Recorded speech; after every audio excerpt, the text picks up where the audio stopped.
Observez attentivement les informations tirées des erreurs signalées.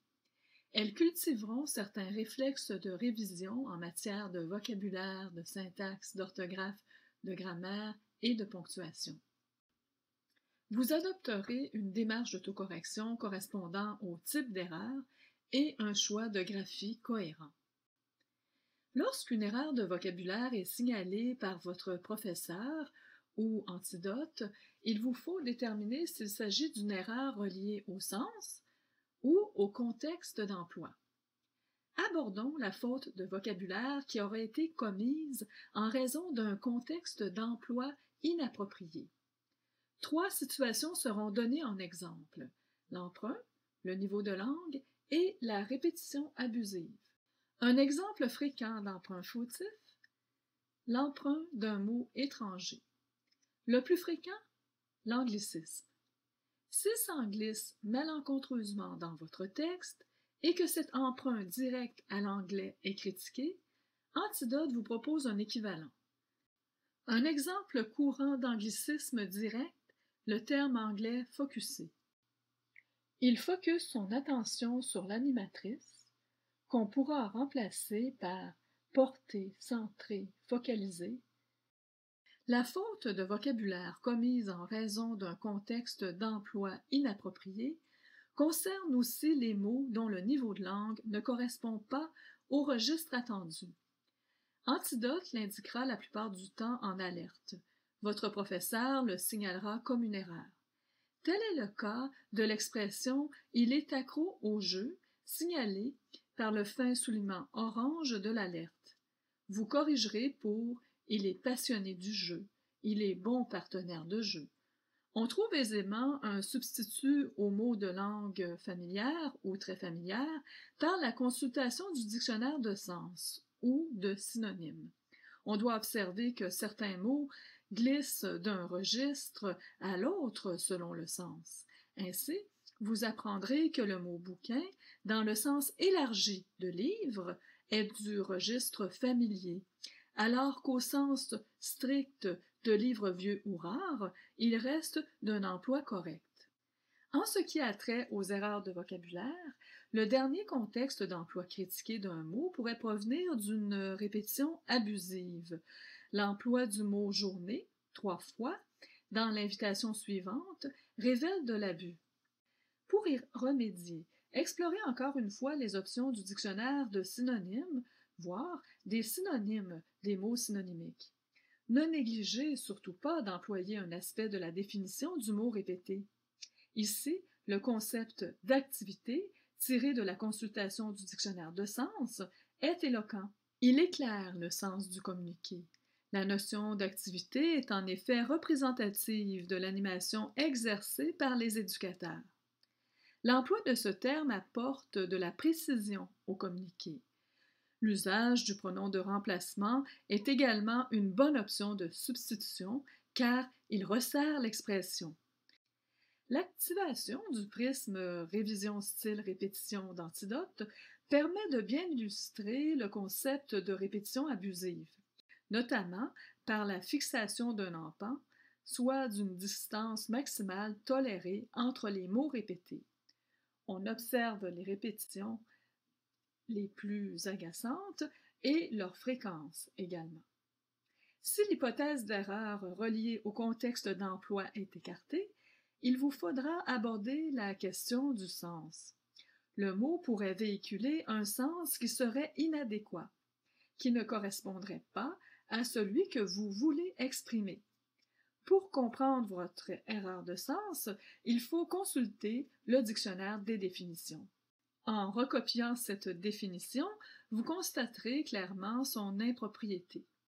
Lorsqu'une portion du sens est juste, on peut parfois trouver un hyponyme ou un terme correspondant à la portion exacte du sens dans la liste des synonymes, comme c'est le cas pour l'exemple affiché à l'écran.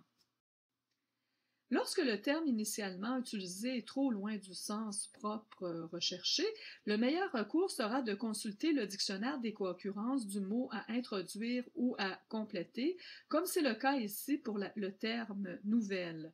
Le terme générique histoire nous fournira un lexique adéquat.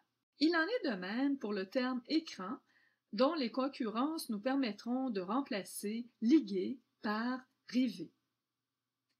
Le calque, soit la traduction littérale d'une expression d'une autre langue, pourrait être à l'origine de fautes de vocabulaire associées à une impropriété de sens. Il en est ainsi pour la phrase « il prend une chance ».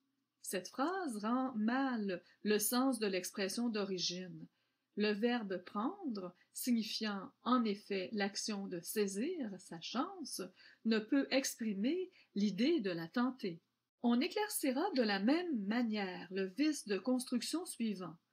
Son agenda secret ne nous est pas révélé. L'expression agenda secret est un calque de l'anglais qui brouille la compréhension.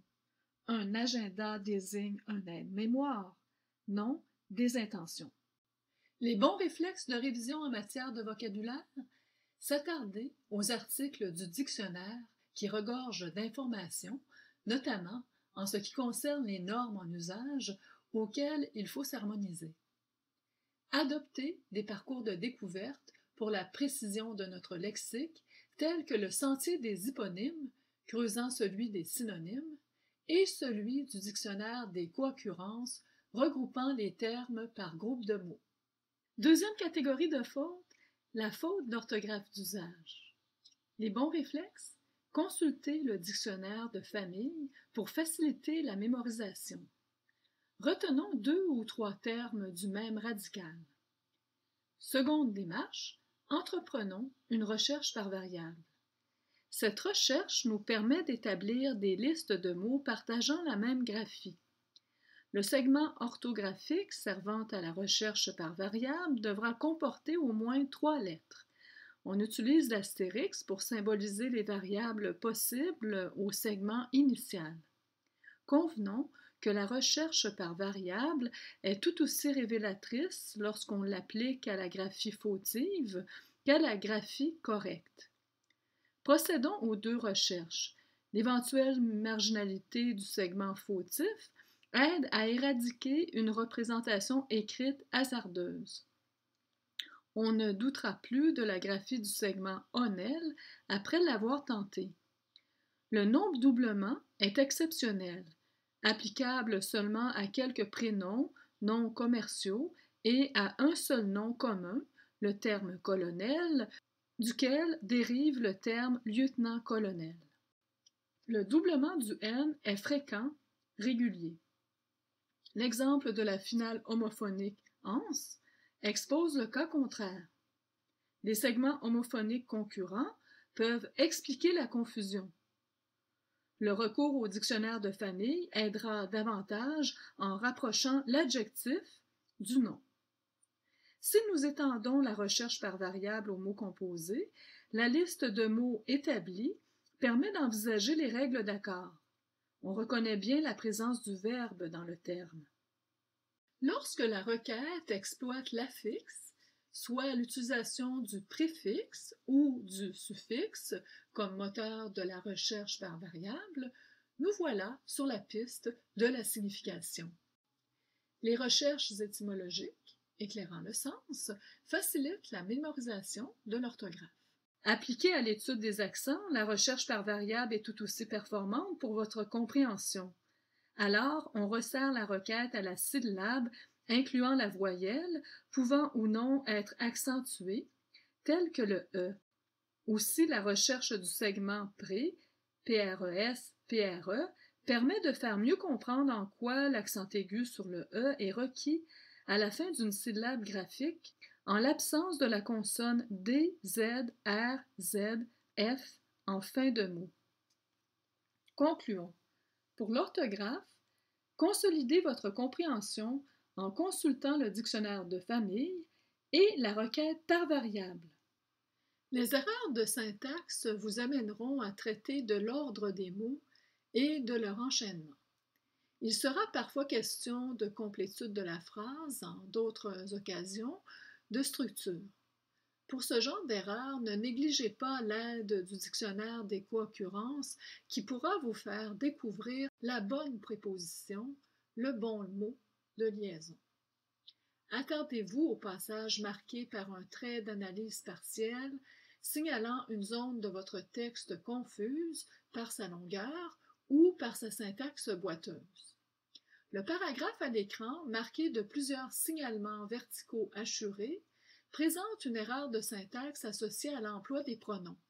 Leur emploi est peu cohérent dans le passage initial, le point de vue alternant d'une perspective individuelle à une perspective plurielle, ce qui engendre de la confusion.